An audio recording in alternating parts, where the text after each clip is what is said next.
એક લોભિયો સવારમાં મોર્નિંગ વોકમાં નીકળ્યો.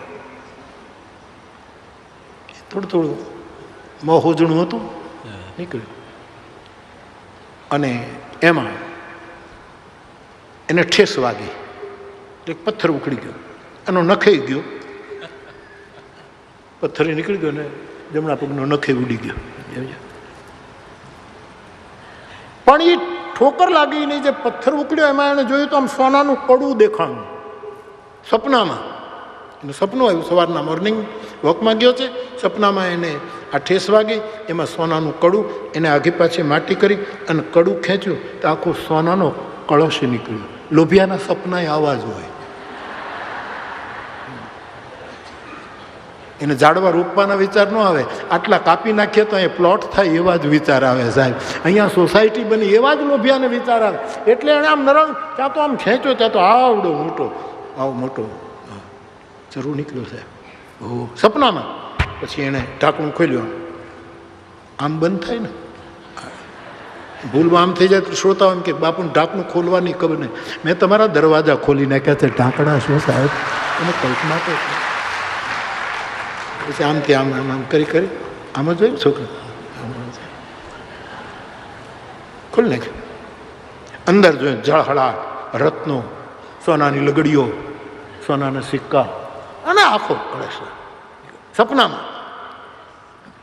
એ જ્યાં આખું બહાર કાઢ્યું, પોતાનો કેસ હતો એનાથી કળશને આખો કુંજાને આમ લૂછ્યો અને બહુ પ્યાર કર્યો.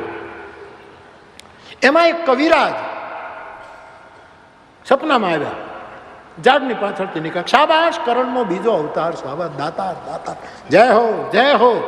એટલે પેલા લોભીને થયું કે આ કવિ મને જોઈ ગયા છે અને આનું મોઢું જો બંધ નહીં કરું તો એ રાજાને કહી દેશે, અને આ સરકારી અથવા તો રાજાની જમીનમાંથી ચરુ નીકળ્યો એટલે સંપદા એની કહેવાય, મારે આપી દેવો પડશે. એટલે આનું મોઢું બંધ કરી દેવા માટે એમાં જે કળશમાં જે સોનાના સિક્કાઓ હતા એમાંથી ખોબો ભરી અને કવિને આપવા ગયો. લઈ લો કવિરા. એમાં સવારના 6 વાગી ગયેલા, એને ક્યાંક ટ્રેનમાં જવાનું હતું, 7 વાગ્યાની ગાડીમાં. એની પત્ની એને જગાડે, જાગો. એ જાગ્યો એટલે પોતાની પત્નીના ખભા ઉપર હાથ મૂકીને કહે, 30 વર્ષ થઈ ગયા છે આપણે લગ્નને, પણ આજે જે તે મોટું કામ કર્યું છે હું કોઈ શું કે સારું થયું જગાડ્યો, નહીંતર હું ઓલાને સોનાની લગડીઓ આપી દે. આ સપનામાંય ન આપે એના જેવો એ માણસ મરેલો જ કહેવાય.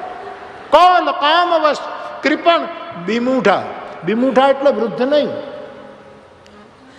બિમૂઢા એટલે અતિશય મૂઢ, જડ, અજ્ઞાની, સમજે જ નહીં, ગમે તેવું કરો, ગમે તે વાત કરો ઊંધું જ લે. બે જણા બેઠા હતા બસમાં ને એમાં એક જણાએ કીધું કે અમે એમ જ તે વાતો કરતા કરતા છાપું વાંચતા તો ઓલી પૂર્તિ હતી, ઓલો વાંચતો હતો, પછી આ વાંચતો હતો, એનું અનુસંધાન ક્યાં છે એ બધા જોતા, એમાં પછી વાતચીત થાય. બસમાં તેણે કીધું કે ભાઈ સીધો સમજતું પૂછ્યું તમે કેટલા ભાઈ? તો કે અમે 3 ભાઈઓ. એટલે પેલા શું કીધું, હવે આને પૂછ્યું કે તમે કેટલા ભાઈ? એટલે પેલા કીધું અમે 3 ભાઈ. આને શું અવળો કેમ આવ્યો? 4 હોય તો શું કરી લ્યો? 3 ને બદલે તમે 4 ભાઈ હો તો શું કરી લ્યો? આવા વિમૂઢ માણસો મરેલા છે. કૌલ કામ બસ કૃપણ બિમૂઢા, અતિ દરિદ્ર, અત્યંત દરિદ્ર, નજરનો અને વાણીનો બંનેનો દરિદ્ર. જેને વાણી સારું બોલે જ નહીં, આંખ સારું જુએ જ નહીં, અતિ દરિદ્ર મરેલો છે. અતિ દરિદ્ર અજસી, જેને જગતમાં બદનામી મળી ગઈ, કીર્તિ ખતમ થઈ ગઈ, એ મરેલો છે. એને મરાય નહીં, એ મરેલો જ છે. કૌલ કામ બસ કૃપણ બિમૂઢા, અતિ દરિદ્ર અજસી, અતિ બૂઢા, અત્યંત વૃદ્ધ. જે દ્રગ દ્રગ નહીં તે જ ડે, એમાં જે આવ્યું તે અત્યંત વૃદ્ધ, જે બોજ બની જાય એને મરાય નહીં. વૃદ્ધનું અપમાન ન કરાય. વૃદ્ધનું અપમાન એ એને એનું મૃત્યુ કરાવ્યું પ્રમાણ કહે. સંભાવિતસ્ય ચા કીર્તિ, ભગવદ્ ગીતા કહે છે પ્રતિષ્ઠિતને અપકીર્તિ મૃત્યુ બરાબર છે. અતિ બૂઢા, કૌલ કામ વશ કૃપણ બિમૂઢા, અતિ દરિદ્ર અજસી, અતિ બૂઢા, સદા રોગવશ, નિરંતર રોગમાં પટકાયો હોય, 24 કલાક આખી જિંદગી રોગમાં હોય, એને મરાય નહીં. એને સંવેદના અપાય એના તરફ સદભાવ, એ મૃતક છે. સદા રોગવશ અને સંતત ક્રોધી, સતત ક્રોધ કરે, ક્ષણે ક્ષણે ક્રોધ કરે. ક્રોધ સિવાય બીજું કંઈ આવે જ નહીં.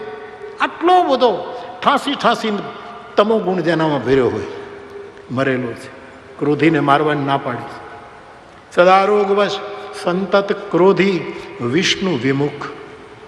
જો વિષ્ણુ વિમુખ છે, પરમાત્મા તત્વથી વિરુદ્ધમાં ગયો છે.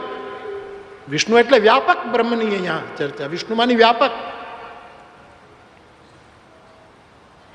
વિષ્ણુ